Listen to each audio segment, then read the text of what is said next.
কি করব ভাবছি, ঠিক আছে। ফ্রিজটা খুলে দেখলাম ফ্রিজে কিছু কিচ্ছু আছে কি, তারপর দেখলাম পেয়ারা আছে, তারপর ভাবলাম পেয়ারা মাখাটাই করা যাক। চলো, আমাদের কিনে এনেছিল বাবা, ঠিক আছে। এই পেয়ারাটা আজ মাখা করে তোমাদের দেখাবো। চলো, পেয়ারাটা আমি কাটবো না, আমি থেতনি করে এটা আমি মাখা করে দেখাবো। এই রেসিপিটা অন্য করবো, ঠিক আছে।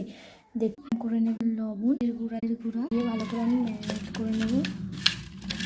কত সুন্দর করে আমি করে নিয়েছি, কিন্তু খেয়ে বলবো কীরকম লাগে। চলো,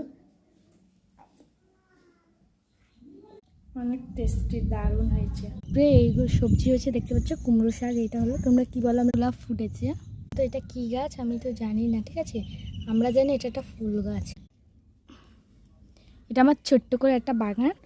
ভালো লাগলে কমেন্টে কিন্তু জানিয়ে দিও। ওদের সাথে মাখা করতে লাইক করো সবাই, কিন্তু খেতে যেরকম, দেখতে যেরকম লাগছে, খেতেও সেই পরিমাণ টেস্টি।